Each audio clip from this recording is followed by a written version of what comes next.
And with that, welcome to another episode of Bassin with Captain Lou. Let me let this guy go.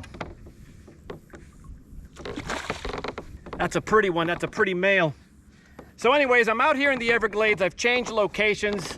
I've changed from my summer location, and I'm out here in one of the popular community holes. And I wanted to just check out the water levels. I wanted to check out the currents, and I actually wanted to fish for some peacock. I've had a very productive day today. So stick around, and I'm gonna cover with you guys how I broke down this bite today. So today for me, it's all about this. Right over here over my shoulder. I know you guys can see it right over here. Over the summer, I've talked to you guys about fishing closed systems and areas that are closed off to marshes. Well, today I'm throwing a curveball. Today I'm fishing canal systems that have marsh access because I want to see what the peacock attitudes are and what the populations are. And this is exactly what I'm talking about right here. Fishing outflows from the marshes. Stick around, it's going to be a fun video. I've caught so many today, but stick around. I'm going to share with you guys some tidbits of information. So why outflows? The canals right now are very, very saturated with water right now. There's not that much current right now besides the wind. But the only areas right now that are going to get me some sort of fish, either quality or quantity wise, are going to be fishing outflows. And why is that? Is because there's a slight current coming out of the marshes right now, and that current pushes minnows and all kinds of bait fish out, and these fish sometimes stage in the openings of these marshes, and then for about a few minutes you're going to have explosions all over the place because it's clouds of minnows that come out, and then the fish hunker down and wait for the next bunch. So if you can wait them out and just fish the area patiently, you could catch yourself a few nice fish.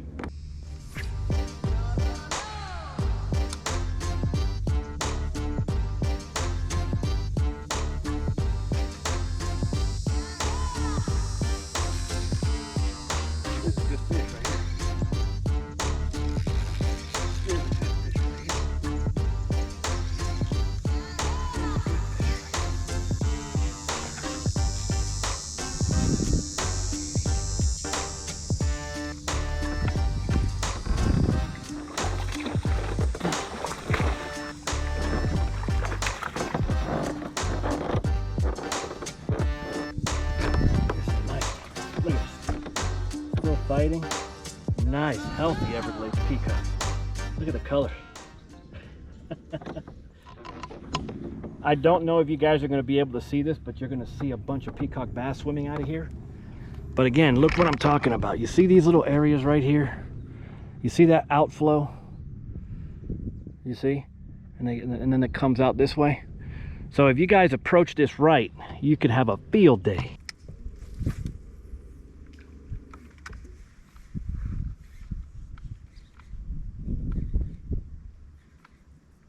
There he is.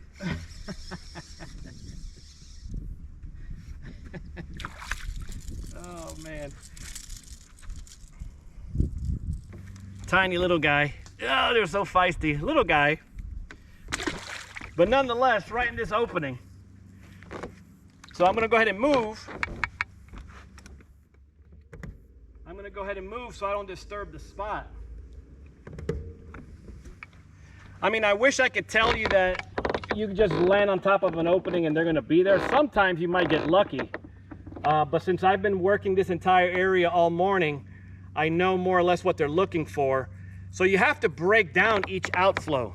Sometimes they could be deep inside the entrance of the outflow, or the exit or entrance, however you want to, whatever you want to call it. Or sometimes there could be right in the middle of it, or they could be on the outskirts of it, waiting amongst the vegetation. If you see them, if you see some of my shots, a lot of these outflows have vegetation on either side.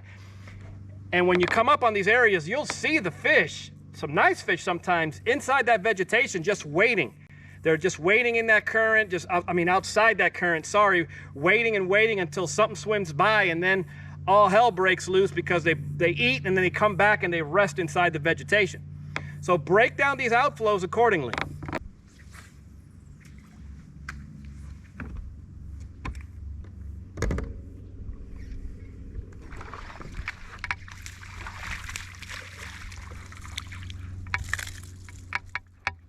Hey, here's one.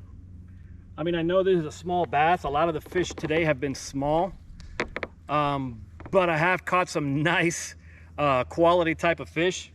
I've caught a nice quality bass, and I've caught two nice, very nice peacock for out here at this time of year. So if you take your time and fish these outflows, they're very productive. So what I like doing is I don't like going on top of the outflows. I like fishing in the vicinity of the outflow, and that way I don't disturb the fish with my trolling motor and stuff like that. And the beauty about outflows is if there's an outflow on one side, there's an outflow on the other. So what I'll do is I'll just go side to side and give this area a rest, and then fish another side and then come back. And you do that, and you can have yourself a pretty productive bag. So you finally made it out here to the Everglades. You're from out of town, or you're local and you just got your bass boat and you're out here and you find your outflows. So what do you throw? I mean, what outfits do you use? I use BFS systems. You can use spinning gear.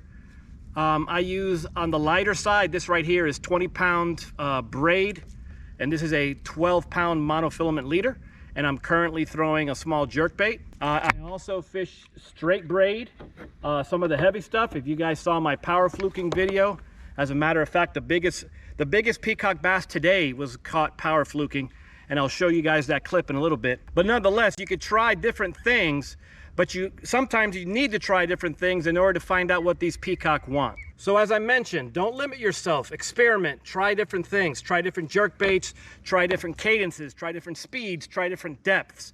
Trust me, when you find the right combination, they're gonna let you know, and you could pretty much stay with that type of combination for a little while before they're on to you and you have to change it up. But like I said, I've been throwing this jerk bait. Today I've been throwing the swim bait. I've caught some, but not a lot with the swim bait today. Prop baits, excellent peacock bass catching lures. Haven't caught any on them today. Hair jigs, you guys know I love my hair jigs. I caught a few on the hair jig as well, but not a lot. Bigger jerk baits. I've been fishing the bigger jerk baits, not getting the results I want either. Like I mentioned, I've also thrown the fluke, the power fluke. This is on 50-pound braid, power fluking. It's a heavy outfit, but that's to throw into heavy vegetation and stuff like that. And I've caught my biggest peacock today on this power fluking of all things. It was a heck of a fight. And lastly, the boyo. You guys know I love throwing the boyo. No takers on the boyo. I just caught one early in the morning on the boyo. So it goes to tell you, you gotta try different things. You gotta try different approaches. I keep coming back to this guy. It's because it's the only thing that's been consistently working, which is the small jerkbait.